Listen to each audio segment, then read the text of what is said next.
Test. Thank you. Very good morning.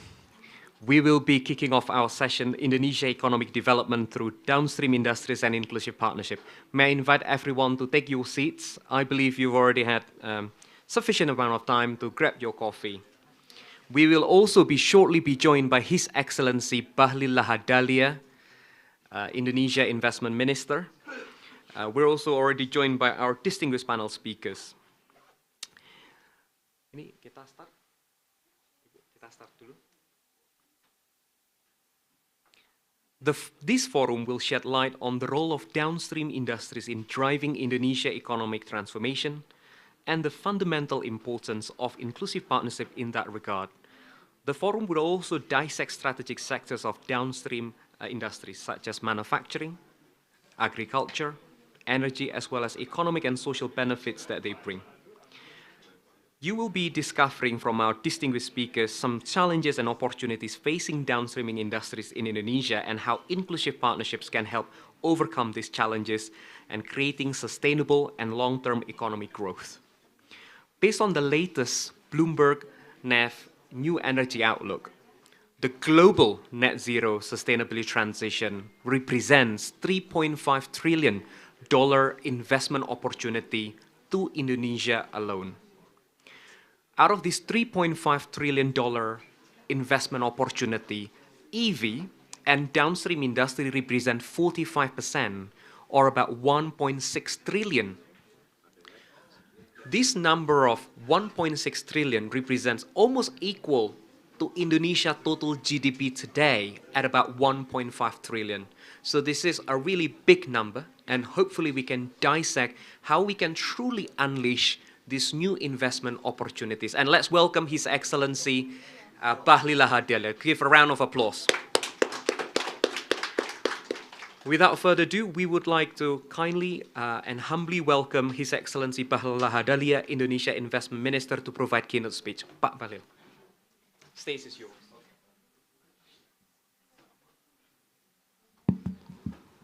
Baik, terima kasih, ladies and gentlemen. Sorry, today I might speak Indonesia. Yes. Bapak Ibu semua, Ibu Nike, ada Pak Rizky.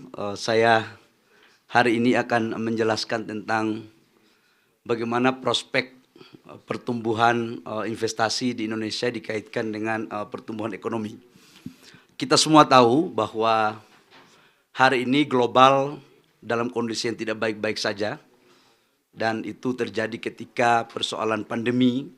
Dan hampir semua negara isunya adalah pemulihan ekonomi pasca pandemi, dan kemudian perang Ukraina dan Rusia yang menyebabkan perlambatan, ketegangan politik antara Tiongkok dan Taiwan juga sekarang menjadi persoalan besar. Namun saya ingin menjelaskan bahwa Indonesia pertumbuhan ekonominya sampai dengan kuartal ketiga 2022 itu masih tumbuh 5,72%, dengan inflasi terjaga di bawah 6%.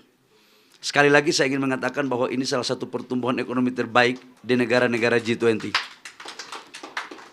Nah, yang kedua, bagaimana investasi? Saya akan menjelaskan sedikit tentang investasi. Investasi yang saya paparkan ini adalah investasi di luar hulu migas dan di sektor keuangan.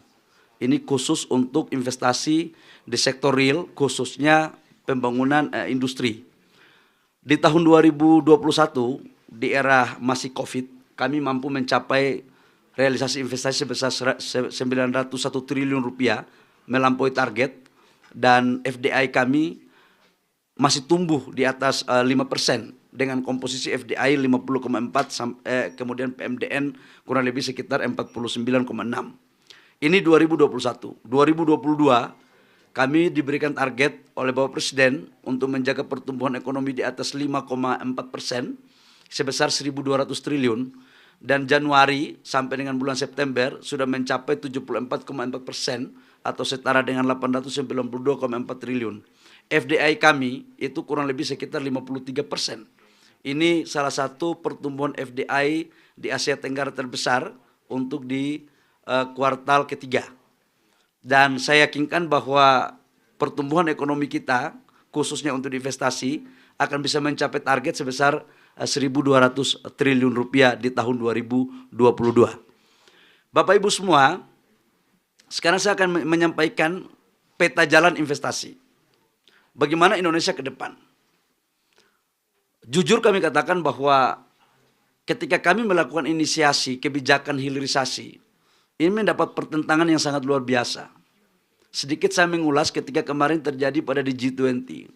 Di G20 sudah mulai ada kesepakatan melahirkan komunike bersama pada paragraf 37 tentang pentingnya negara-negara yang sudah maju memberikan ruang kepada negara-negara berkembang dengan pendekatan sumber daya alamnya untuk melakukan hilirisasi. Maka apa yang terjadi? Indonesia sebagai contoh, pada tahun 2017 kita melakukan hilirisasi di sektor nikel. Kita melarang ekspor ore nikel. Pada tahun 2019 bulan Oktober waktu itu. Saya baru menjabat kurang lebih sekitar 4 hari. Hampir semua global memprotes kami. Dan tidak hanya itu, di dalam negeri pun memprotes. Tapi saya katakan untuk mereka, tidak ada sesuatu yang baik tanpa protes. Dan tidak ada sesuatu yang dirugikan bagi pihak lain tanpa protes. Semua pasti ada dinamika. Dan saya pikir semua itulah jalan hidup dan pilihan hidup. Apa yang terjadi? Ekspor kami untuk nikel, komoditas nikel pada 2017-2018 itu hanya 3,3 miliar US dollar. Begitu kami larang ekspor ore nikel, ekspor kami naik menjadi 20,9 miliar US dollar. Dan di tahun 2022, ekspor kami untuk komoditas nikel hasil hilirisasinya sudah mencapai kurang lebih sekitar 29 miliar US dollar. Untuk stainless steel, Indonesia sekarang menjadi eksportir terbesar salah satu di dunia. Tapi ini bukan berarti nggak ada masalah. Kami dibawa ke Uni Eropa. Uni Eropa membawa kami ke WTO. Dan saya pikir biasa-biasa aja. Karena kami sadar betul bahwa hilirisasi ini adalah jalan tengah untuk bagaimana Indonesia bisa menuju dari negara berkembang menjadi negara maju. Dan harus saya sampaikan di sini bahwa Indonesia sangat konsen terhadap SDGs. Indonesia sangat fokus untuk bagaimana mewujudkan SDGs pada 2030. Dan SDGs itu jangan hanya dilihat dalam sektor lingkungan, tapi juga harus dilihat pada persoalan bagaimana pemerataan pertumbuhan ekonomi di mana daerah-daerah sumber daya alam itu ada. Kemudian bagaimana kemudian rakyatnya juga mendapatkan manfaat. Dan juga adalah kolaborasi. Ini yang kita terapkan sekarang. Dan untuk hilirisasi sekarang di sektor nikel itu terus menerus. Tahun ini kami juga sampaikan, silakan juga kalau mau protes kami, Indonesia, kemarin kan kita dibawa ke WTO, kalah nikel, dan kami lagi naik banding. Sekarang kita sudah mengumumkan lagi, melarang ekspor boksit tahun ini. Saya meminta untuk rapat pemahaman bersama, andaikan pun kami di bawah WTO, nggak apa-apa juga. Karena kami belajar pada negara-negara yang dulunya udah berkembang. Bagaimana ketika Inggris dulu, mohon maaf pada abad 16, melarang ekspor woolnya. Dan mereka ingin menjadikan itu sebagai bahan baku untuk tekstil. Tidak ada tuh yang memprotes mereka. Dan mereka menjadi negara pengelola tekstil yang terbesar.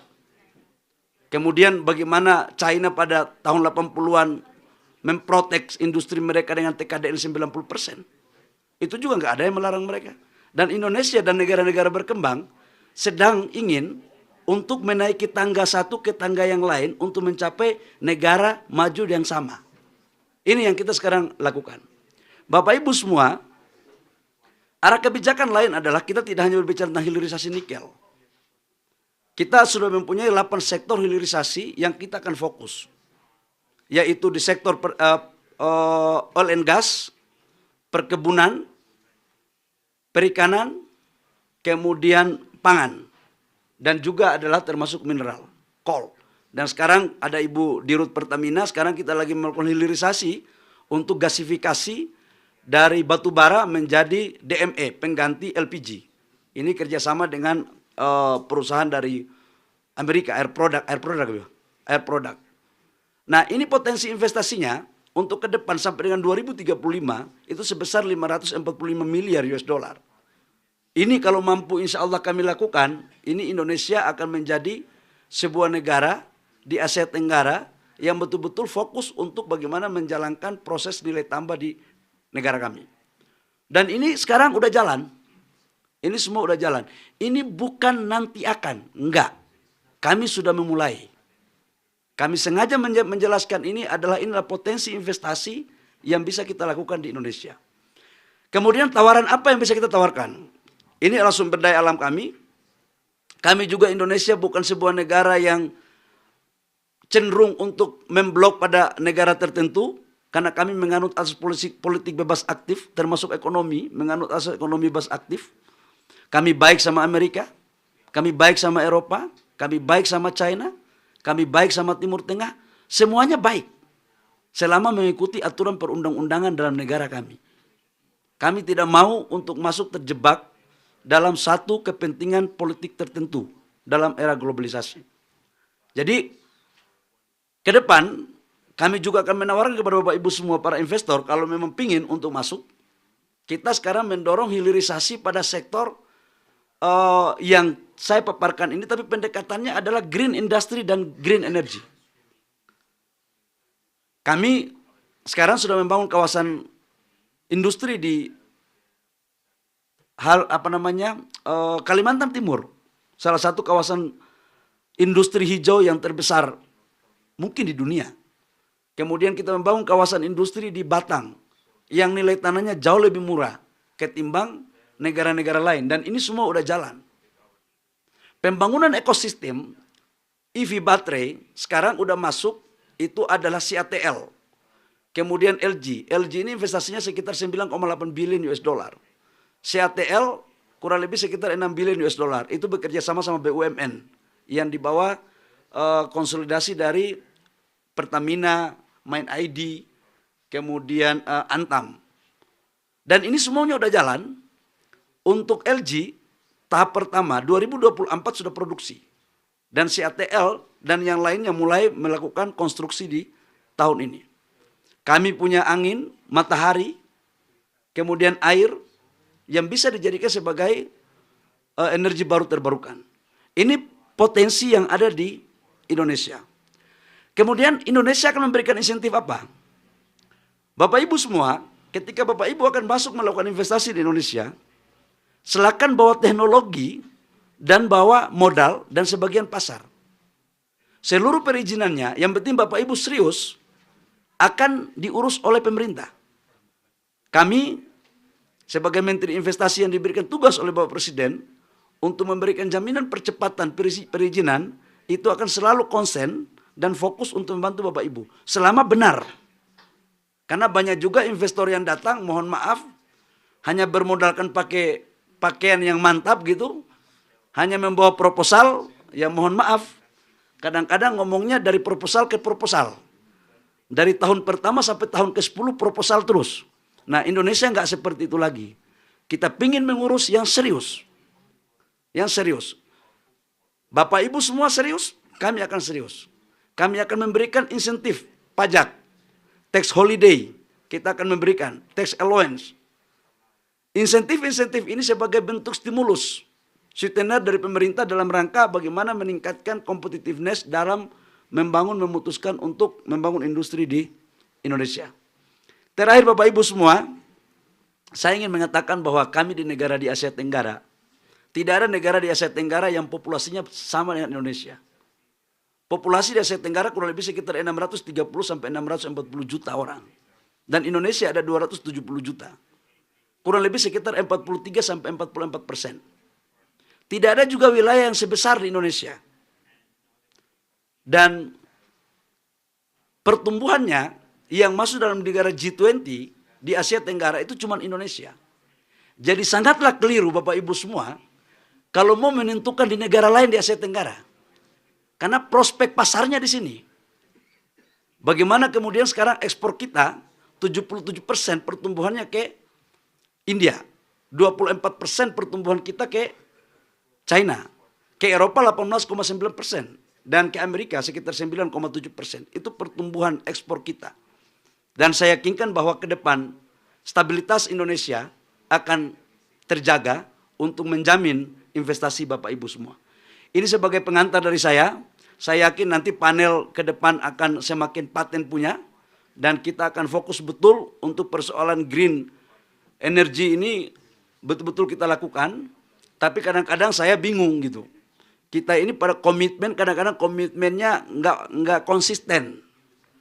Contoh, saya harus menyampaikan apa adanya aja, bahwa kita sudah membangun konsensus untuk menghindari atau menyetop pemakaian power plant batu bara.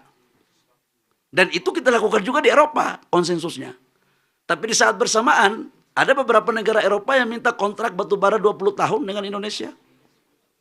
Jadi maksud saya adalah, ini harus ada frame pemikiran yang bersama, tidak boleh ada sebuah standar ganda. Kalau kita ingin mewujudkan menurunkan emisi rumah kaca kita ke depan. Kalau enggak, pemikiran-pemikiran ini akan menjadi simbolistik. Akan menjadi semacam kampanye-kampanye narasi yang belum tentu mampu kita lakukan bersama. Tapi saya yakin dan percaya bahwa di forum ini kita mempunyai pemikiran yang sama, pandangan yang sama untuk tumbuh bersama-sama, berdiri sama tinggi, duduk sama rendah dalam mewujudkan globalisasi yang semakin baik. Terima kasih.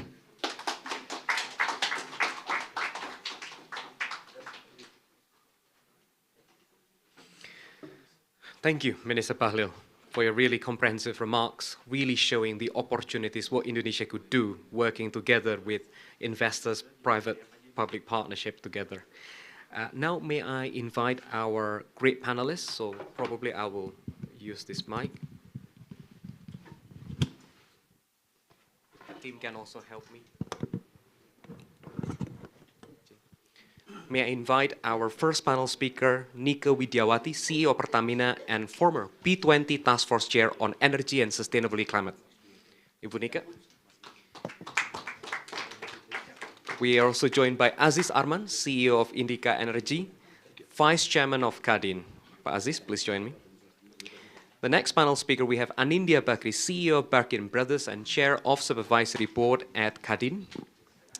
And also we're joined by Rizky Kramadibrata, President of Grab Indonesia. Please.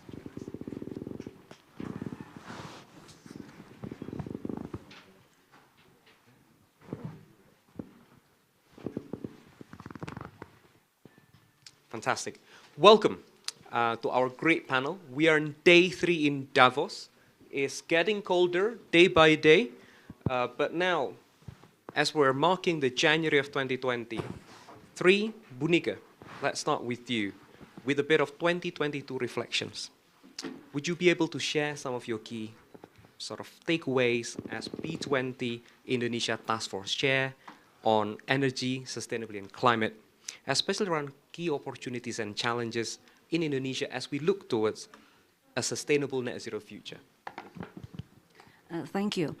First of all, I want to extend our appreciation to hosting this event. So we are very proud and also very honored to be here to share our view and also what is takeaway from the B20 G20 last year in Indonesia. Okay, next slide. So Indonesia G20 presidency has been successfully held, and B20 has a very significant role on propose and formulate the impactful and achievable policy recommendation and policy action through various discussion between the private and public partner. We conclude with some commitment to achieve net zero emission as well as energy transition. And we very proud that the Task Force of Energy, Sustainability, and Climate have more than 150 members with 8 co-chairs that coming from various company and various country that have different archetype of energy condition. But we open the discussion. We understand that the standpoint of each country is different, but we have the same target to achieve net zero emission. And for example, the discussion is quite hard with Saudi Aramco. this country, I mean, the affluent and also the energy secure country as a biggest oil exporter. It's very interesting. We understand on how they manage the duality between energy security and also the just and orderly transition. They have around 8% global population and count 13% of global emission. But in either side, they also combat with net zero emission through aqua power. They boost the investment for new renewable energy as well as the decarbonization of their fossil fuel operation. Japan, it's very interesting. They are still dependent on high volume energy import. And the country also become a manufacturing intensive country. And very interesting, we understand on how they put the green operation on their manufacturing process. China, the large country with emission intensive. The population in those architect country is around 37% of global population and count 40% of global emission. So we have very interesting input that we accommodate in our policy paper on how they keep the energy security, but also execute the just and orderly transition. It's very interesting. Maybe, I mean, the dependency on the imported fossil fuel, and also the reliance on the biggest portion of fossil energy. Indonesia and Brazil also become co-chairs, is the country, represent the country that have naturally endowed. They have the new and renewable energy potential, and also critical material that required for energy transition. So there is the challenges, but also opportunity in this country to build and accelerate the energy transition with their domestic resources. So for a different perspective, we come with some commitment and policy recommendation. But one thing is unique. The G20 in Indonesia became the first developing country that held the presidency. So we try to put some unique issue in our policy recommendation. There are 6 or 8 policy, but the main objective in how we not left one behind during the transition include the micro, small, and medium enterprise, and also how we prepare the human capital readiness to change, to upskilling, to reskill their current employment to be ready for the next energy transition. Next. Okay, we come up with 3 priorities. How we accelerate the sustainable energy use. We understand it's different situation, but we also have the policy recommendation and action for those. And the second is ensuring just and orderly and also affordable and responsible transition. And the third is enhancing energy security. We understand that energy is become a key driver and also critical input for economic growth and also industrialization. So all the economic growth and industrialization, the significant increase starting 2000 has been happened since we are expanded our primary energy supply and also consumption. So we know that all 3 priorities have the key enablers is collaboration between developing and developed country. And we are very proud that during B20 G20, B20 as a catalyzer, also encouraging all company, all country to have global partnership. And we come up with 36 partnership agreement that 11 countries involved, and the potential project value more than 11.5 billion US dollar. And also there is a 12 partnership opportunity. Next slide. So what next? Now, we already have the policy recommendation and policy action. So we have to make sure that all country, all company, and also the people have to having a contribution for accelerating the energy transition. But it has to be addressed also the energy trilemma about energy security, energy affordability, and also climate issue. We have to address those three issues properly and proportionally. The second, the biggest challenges on how we accelerate the energy transition is financing, technology, and human capital readiness. And we believe that it could be strengthening through global cooperation.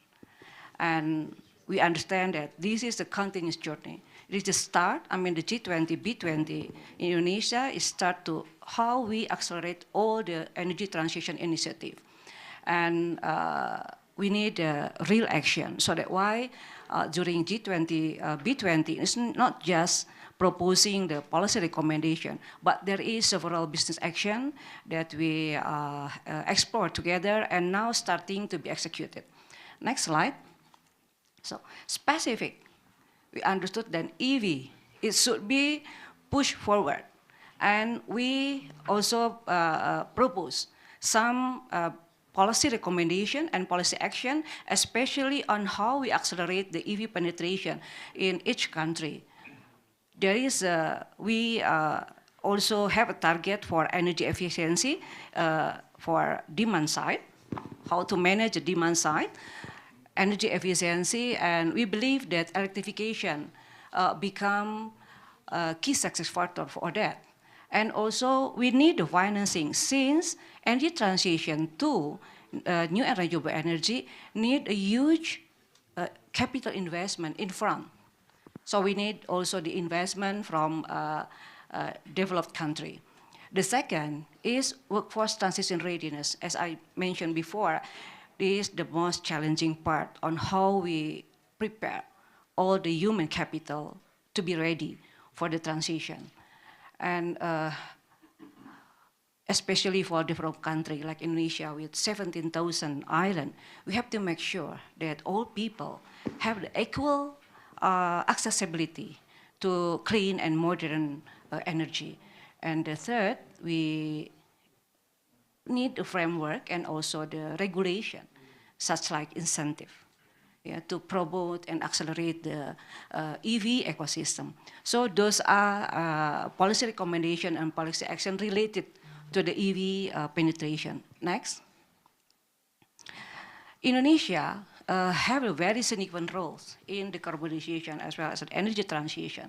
We are the second largest low-cost natural-based solution.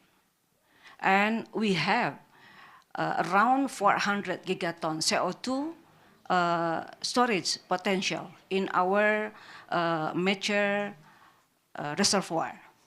And we are also the largest producer of critical material for energy transition, which is nickel. And for those potential, we have a very confidence that we can take a significant role for the decarbonization and also the energy transition. Next. And how Pertamina take a role of this initiative. We understood that energy security is become a first priority for Indonesia. And now we still reliance on fossil energy and imported energy. We still keep maintaining and strengthening the national energy security, but we will execute in different way, a green operation. So we have a target, the ambitious target on how we reduce our carbon emission in our operation. And we are very proud that up to last year, Pertamina successfully reduced around 29% of carbon emission in our operation. And for that performance, in terms of ESG performance, now Pertamina is become the second rank globally in subcluster integrated oil and gas company. And we will continue for that. We have, next slide. So there is a roadmap and step that we will continue execute in terms of meet and support the net zero emission target of government of Indonesia. The first, we have to having a strategic program to avoid the stranded asset of our existing asset. So we will convert and start to convert the existing refinery to become green refinery that produce bioenergy. Now we already execute for B20 for fuel oil, and we will start to improve to B35 and B40 this year. And also we will promote our new product, biogasoline, blending the gasoline with bioethanol.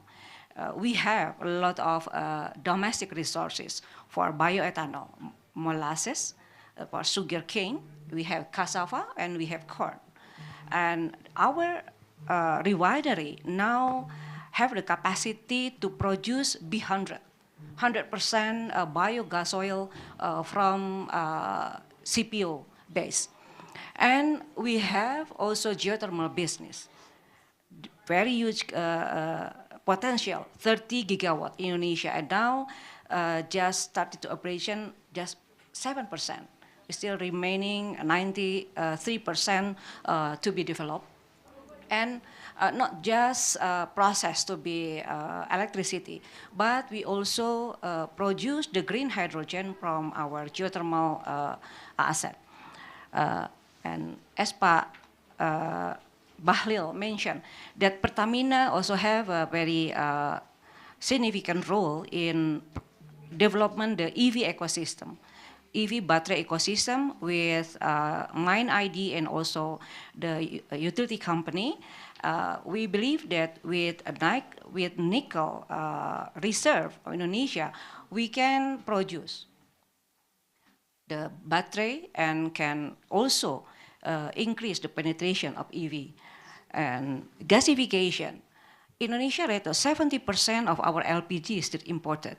So we have using the natural resources, coal gasification, to substitute the LPG itself, and also the CCUS. Okay, so there is our roadmap to net zero emission, and one more, maybe the last slide, on how Pertamina can take a significant role in EV penetration. We are now having a lot of infrastructure for midstream and downstream to be optimized in EV penetration. And regarding the customer, now we having, our market share in the retail business is almost 100%.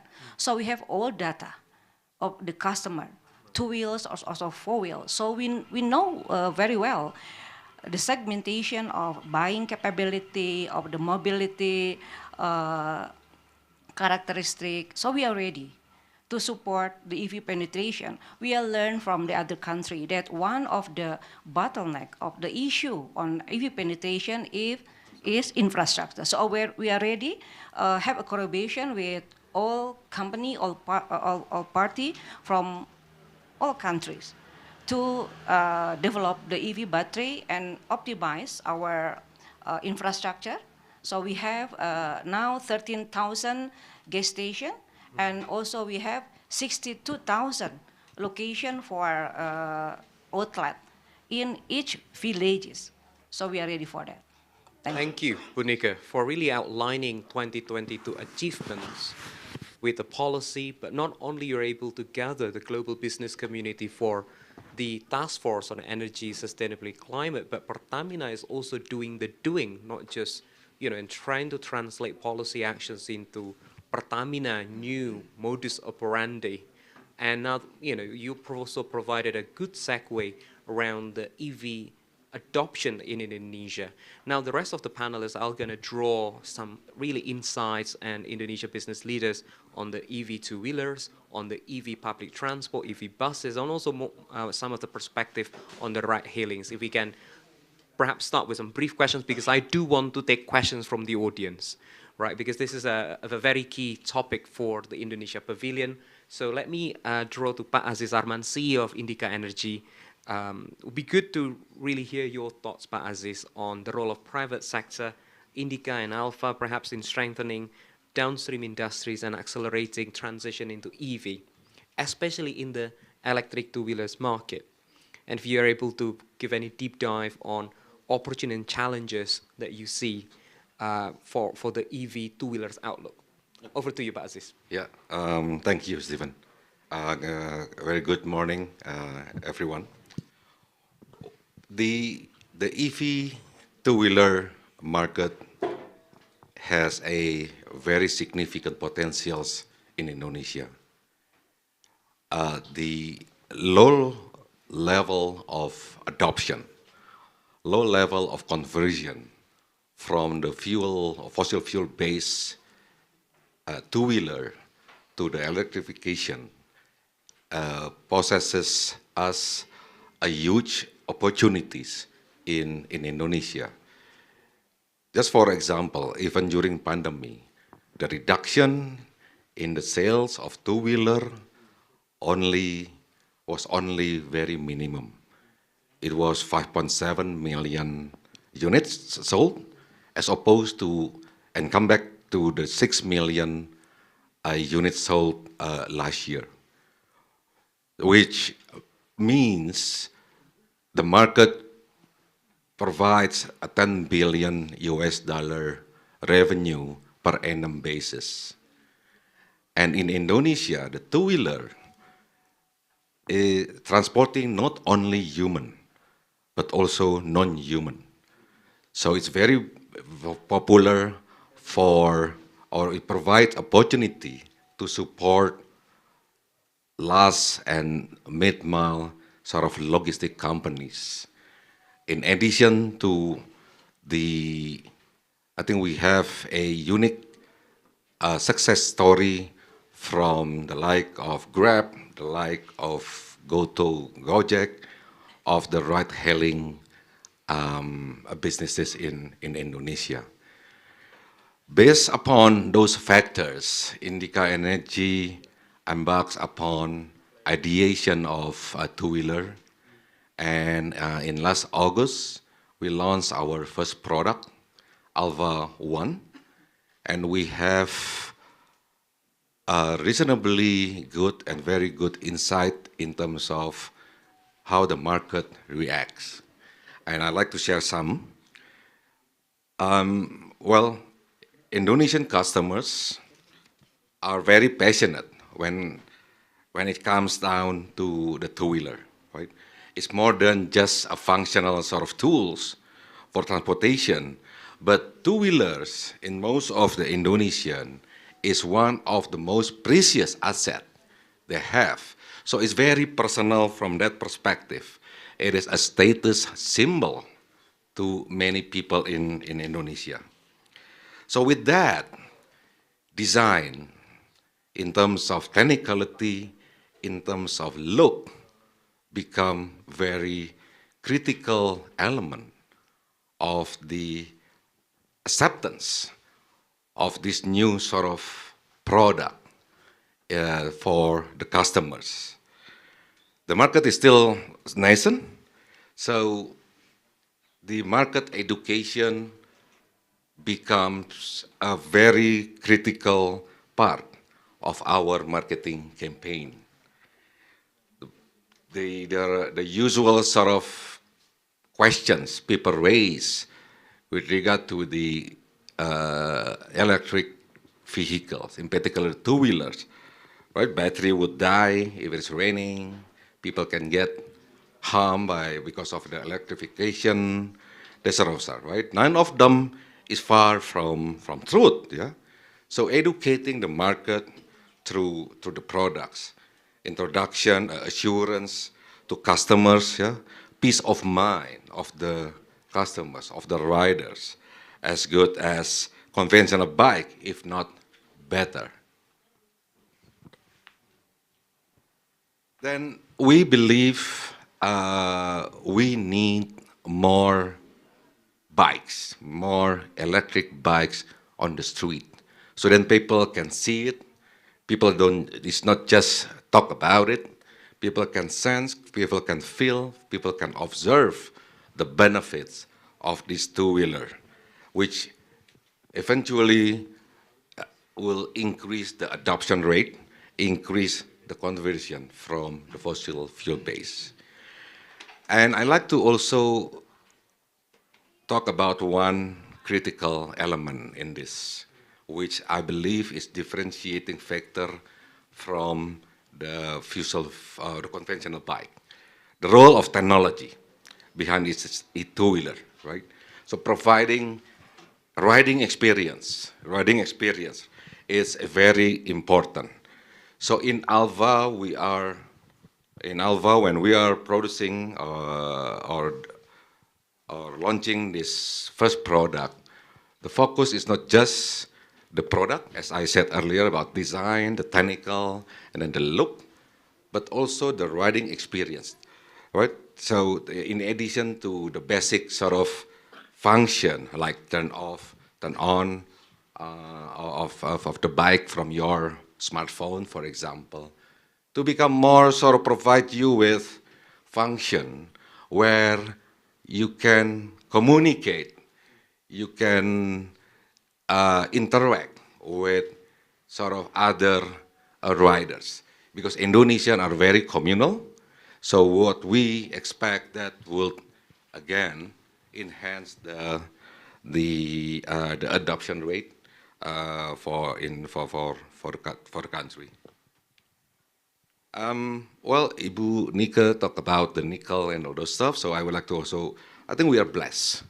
We are blessed with the upstream battery, with all the resources which enable us to really develop the upstream battery industry.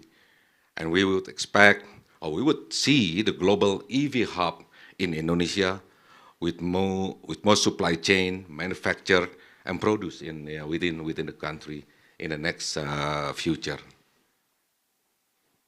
And certainly, Indonesia is a very big market, but as in the current automotive sector, Indonesia also an exporter of this sectors, of auto sector. So the region certainly, Southeast Asian region certainly is a big market for the Indonesian player as well, and even bigger potential for the case of the electric vehicles. And in the case of, for example, of Alpha One, we also have received some inquiries for contract manufacturing from a number of European brands, for example. So we would like to also position Alva as a manufacturing hub for e-two-wheeler, for our brand, and for third-party brands. Again, the challenges remains, right? While the operating cost of EV two-wheeler is low compared to the fossil fuel, but the total cost of ownership is still high, although the parity is getting closer and closer, which provide opportunities. Consumer focus more on the upfront cost, however, right, as primary driver on their decision to buy. So we heard, or we understand that the government is preparing an incentive system which would increase the adoption rate. In addition to the private sector or financings, which the interest rate, debt financing I will believe that TCO parity is getting closer to the ICE product. And Ibu Nika also talk about the infrastructures. That's also a very big opportunities in for the sectors, charging station, swap station, and again in the as I described earlier about bike is a very personal things in Indonesia. Range anxiety is also a major factor. Major factor.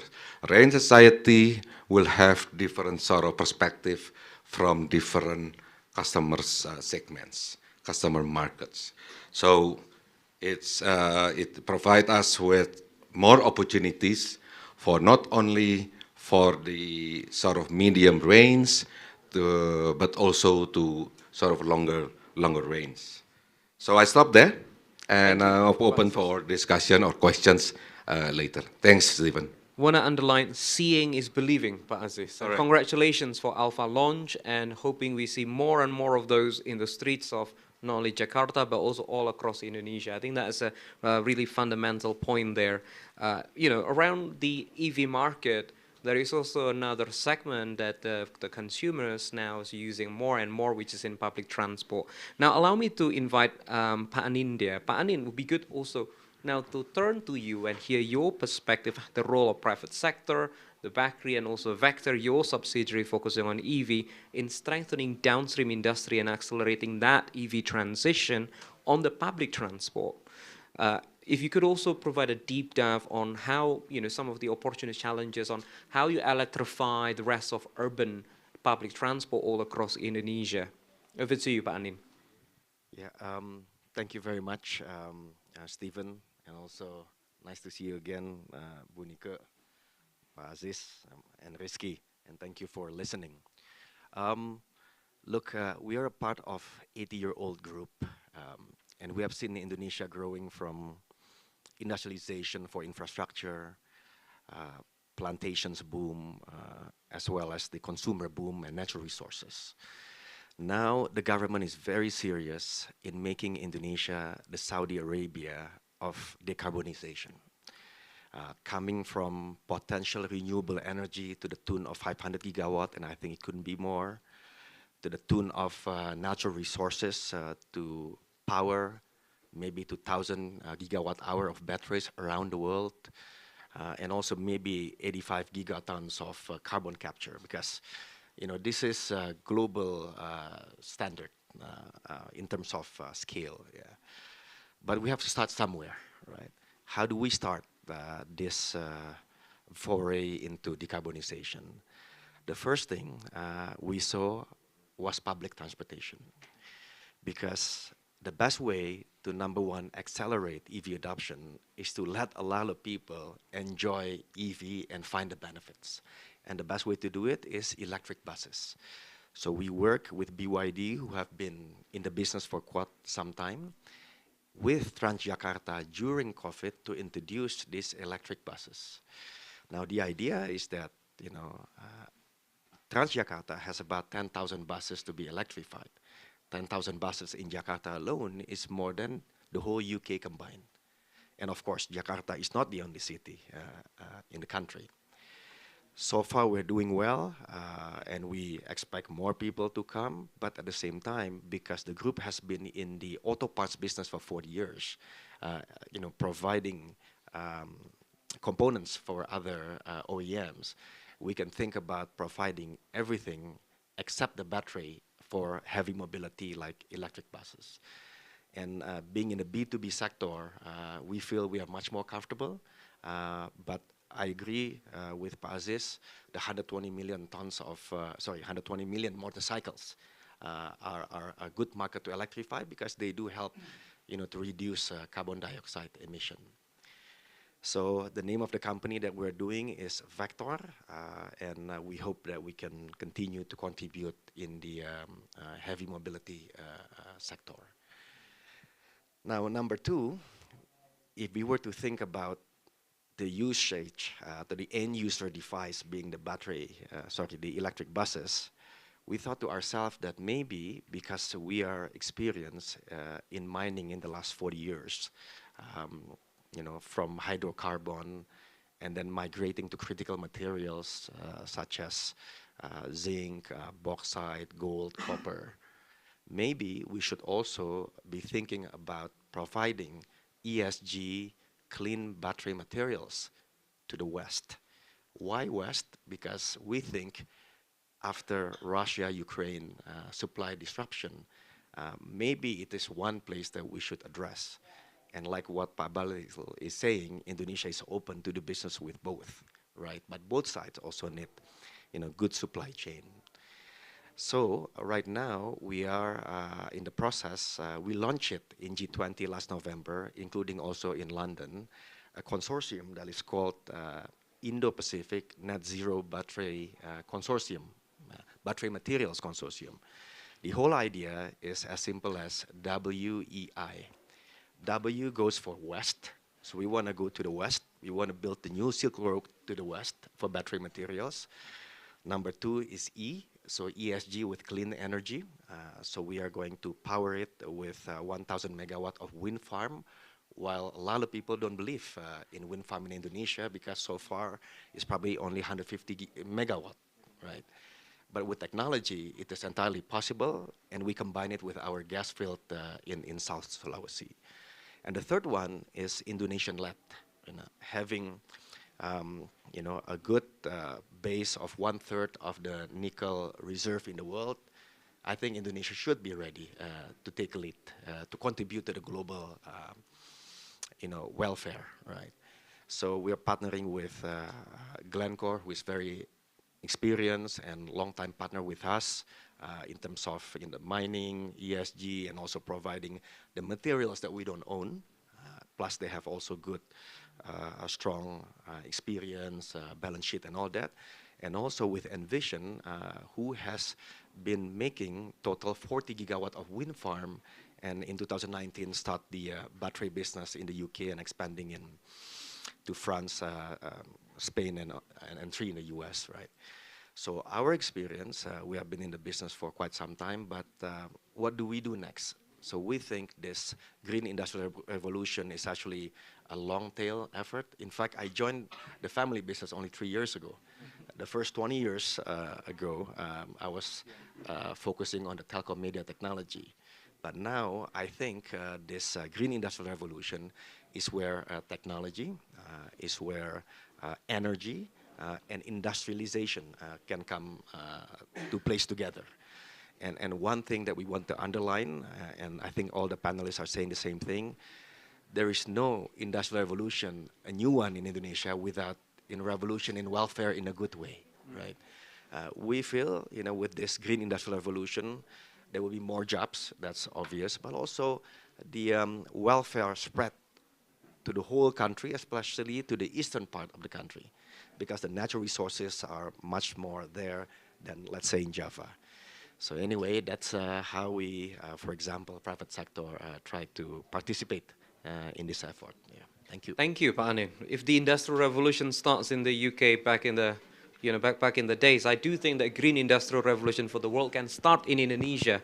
And I think, Minister Bahlil, the panel speakers have already highlighted all of those opportunities, and good to hear that Vector is electrifying Jakarta, public transport, and also the rest of, hopefully, urban cities in Indonesia can also follow beautiful EV buses for the public. Now, talking about the public, we obviously we're very familiar with the ride-hailing companies, Goto and Grab. We're delighted that Pak Rizky Kramadibata, President of Grab Indonesia, joining with us. So it'd be good now turning to you, Pak Rizky, to really share from your perspective how the role of ride-hailing companies like Grab increasing the adoption of EV for the consumers, and some of the challenges that you saw when you introduced EV and trying to scale this up. And based on that, it would be good for you to give a bit of recommendation, what sort of government sort of policy or incentive supports that might be required. Over to you, Pak Rizky. Thank you, Stephen. Really interesting questions and quite intriguing as well at the same time. Also a privilege for me to share the stage with distinguished guests here, Pak Anin, my former boss, Pak Aziz, Bu Nika, and of course the distinguished guests here. Welcome to Indonesia Pavilion. Before I address your questions though, Stephen, I would like to share a bit of a milestones that we have achieved a few months ago. So it's in the slide, and I couldn't see it because it's not in the back of my view. We just achieved 100 million kilometer journeys of EV in Indonesia. So I would like to welcome applause. I think it's an applause for the ecosystem here. Everybody plays parts to this achievement. And this is also aligned with what Pak Bahlil earlier during his keynote speech mentioned, that in Indonesia, EV development, EV industry is not just a plan. It's something that has happened, and it's really, really shown that it has happened.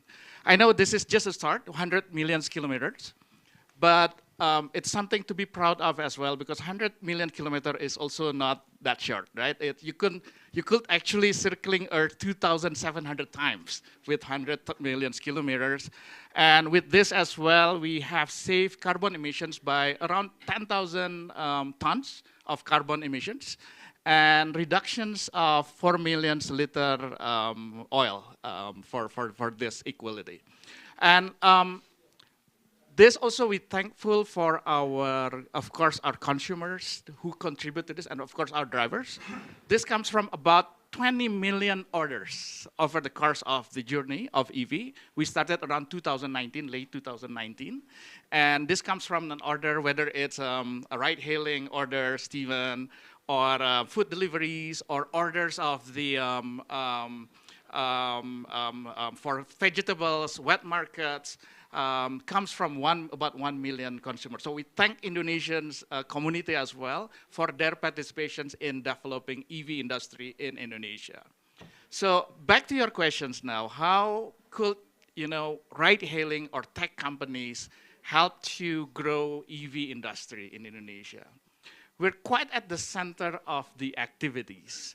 As a ride-hailing, as I mentioned before, we have a group as a platforms of supply of drivers as well as consumers who contribute to this. So when it comes to EV ecosystem, many people questioning usually about the chicken and egg dilemma, right? Who starts first? By being the in the ecosystem of platform technology, we're actually starting with at least some eggs here. We have consumers interested to try it. We have a supply of drivers that actually quite intrigued and interested to be participate on. Though it's not that easy. It's actually, as I mentioned before, EV is definitely an ecosystem issue. So we're thankful for the ecosystem in Indonesia, in which the government of Indonesia, whether it's the national government or at the provincial level, very, very supportive to EV. They're hand in hand, really, really supportive to this with their policies, as well as their campaign toward EVs as well. And of course, vehicle manufacturers like Pak Aziz, Alpha One, also buses, I think connecting our first mile, last miles definitely. Battery producers, we see Pak Toto as well in here, very, very important to reduce the cost of the battery, because for EV, it consumes around 40% to 60% of the vehicle cost. So it's very, very strategic. Of course, the energy providers, whether it is electric providers, or the battery swapping and recharging facilities. We're cooperating with Pertamina as well, Bu Nika, in some of our cities. We have rolled out this EV across 8 provinces. And one of the provinces we rolled it out is Bali, in which we collaborate with Pertamina as well. So these ecosystems are really, really important. And ride-hailing or technology company like Grab really, really at the center of these ecosystems. But your next question was, is there any challenges? And Pak Aziz has mentioned few challenges as well. Some of them are quite similar with what we learned. We have rolled out our EV initiative since 2019. So we have learned this for quite some times. And there are other areas that we learned that we should address. One of the issues that we learned throughout this journey is exactly the same like what Pak Aziz mentions. is the range anxiety. Many people, when they're considering to move to EV, they're wondering how long that they could actually take their EV vehicles until it's the battery lasts. Especially ride-hailing drivers, Stephen, because ride-hailing drivers in Indonesia, when they're traveling for dropping off people, or picking up foods, picking up vegetables from the wet market merchants, in a day, they could travel around 100 to 150 kilometers per drivers. So it's quite a long range for the drivers actually in a day journey. So the range anxiety is really, really there. They're wondering whether they could travel that long with EVs. And also maintenance, because for them, drop time, meaning dropping income for them. Let's say they have 2 hours of drop time of servicing people. That means 2 hours drop of their incomes. If the maintenance takes like 2 days, then they will calculate, wow, that's the 2 days of dropping incomes. Another concerns that very, very typical to Indonesian market is the resale price of the vehicles. How much that I can sell our vehicle once I'm finished with utilizing it. The last part is many people in Indonesia also don't own the vehicle. As much as you mentioned, 120, 140 millions, two wheels, but there are still groups of people that would like to join ride-hailing as the productive supply elements as the drivers, but they don't own vehicles. And so they're wondering of all of this, these are problem statements. And then we're addressing this through Grab platforms. We have launched what we called is Grab rental scheme. So we rent out, definitely with the help of the ecosystem, we rent out EV vehicles in the forms of mostly two wheels to drivers. And this has practically addressed all of the questions and issues that I mentioned earlier. The range anxiety, for example, we collaborate with two wheels EV providers, and then we put the battery swapping stations and rechargings in the places where our drivers come very, very often. Popular merchants, for example, our popular drop-off and pick-up spots. Those are the spots that we place our battery swapping stations and recharging stations as well. Maintenance, we collaborate with our, of course, EV producers, so they don't have to worry about maintenance. Grab and our EV partners will take care of the maintenance, and usually when it comes to the forms of the battery, we could replace it immediately as well. And then the low resale price, because this is a rental, so they don't have to worry about resale price in the beginning. Once they starting to actually to be convinced with the scheme, then they could start to actually to purchase the vehicles. But when they're joining this, because this is a rental scheme, it's actually peace of mind for all of them. And then this is also very interesting. Many of them don't own vehicles. So we're addressing this no income issues, because there's still lots of people segments that has no income. And then we're providing this productive rental scheme for them in which they can rent out the vehicles, and yet getting a very, very productive income streams. So the likes of, these are not random people. These are real drivers, EV drivers in our platform, in Grab platforms. On your left is Ibu Uci. Ibu Uci was jobless. She had no income. So she was convinced in 2021 to join our platforms, and now she earned money to fulfill her daily, not only her daily lives, but also for her family. On the one on your right is Pak Jimmy. Pak Jimmy had been in our platform before, but then he was convinced to move and transition his vehicle from the combustion engine two-wheelers into EV powered two-wheelers, and he has been now enjoying the income stream, and then he could actually use his previous vehicles for other uses, especially for his family. Okay, next. For us to, your next questions, I believe, Stephen, is that how we could, as an ecosystem and government as well, hand in hand to further enhance this EV ecosystem. There are many factors, there are many areas that we still see, Grab sees that we could collaborate in, definitely from the government sides. We've been talking, especially in this WEF, Davos Forum Indonesia Pavilion, some forms of incentives. I think Pak Luhut mentioned it. There may be something coming in as well in this quarter or not in the next quarter of the incentives for EV usages. But also we have been encouraging and advising government and local governments as well on non-fiscal initiatives and incentives. It could be in the forms of spatial lane, for example, in Indonesia, Jakarta, odd and events, free of odd and events restrictions, spatial lanes, spatial parking spots, for examples. Of course, very, very important to boost the awareness. People, now with the help of the ecosystem here, very, very thankful. I think people have started to be aware of how important and how cool using EV is.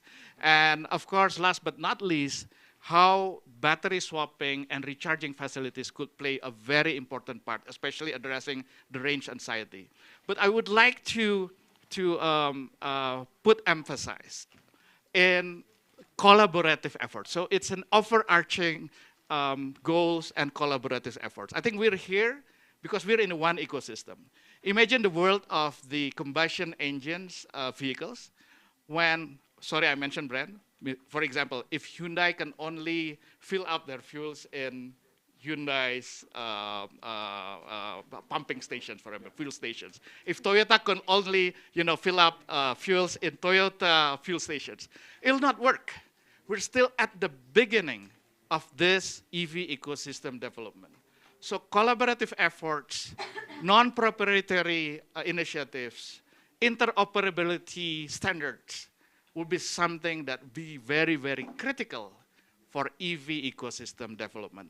It's called ecosystem for for a reason, definitely, because we need to collaborate more than ever. So I think to close it, I'm very welcome for the collaborations, and I'm very thankful for Indonesia's government and Indonesia's industry players' collaborative spirits. We're still at the beginning of it. We have achieved one milestone, but I am looking forward, not only Grab, but also our partner here in the coming years to achieve more and more milestones for the EV industry and ecosystem. Thank you so much. Thank you, Pak Rizky. And I think Grab effort in really be at the center of EV ecosystem underlines the inclusive partnership, which is one of the key themes of the Indonesia Pavilion, organized by the Ministry of Investment and Indonesia Chamber of Commerce Industry, supported by Indonesia, the government of Indonesia. Now, just conscious of time, I've been instructed by the committee that we need to mark the launch of a brand new WEF Kadin initiative. So before that, may everyone join me in thanking our distinguished panel speakers for sharing their remarkable insights. Thank you sekali, Bu Nika. Terima kasih. Luar biasa.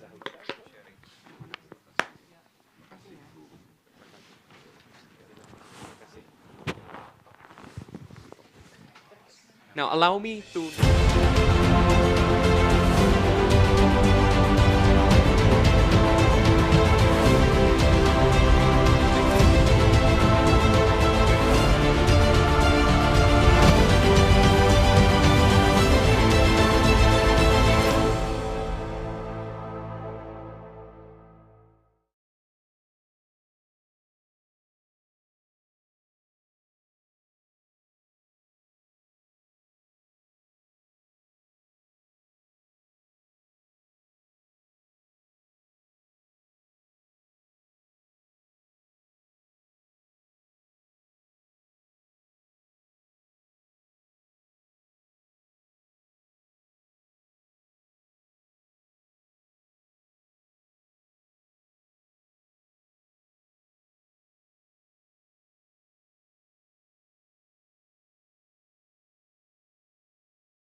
So thank you, everyone, and I'm very pleased that we are going to have this Moving Indonesia initiative in the World Economic Forum. It was a pleasure to listen to the panelists highlighting already the efforts well underway in Indonesia in this path towards becoming a regional leader in the manufacturing and adoption of electrical vehicles. So thank you so much, and thank you also for Kasim Indonesia to partner with us and collaborate to make sure that this initiative can be implemented on the ground. Thank you. Thank you. Let's give a round of applause. Thank you, World Economic, and also Kadin, who's been working very closely in launching this initiative.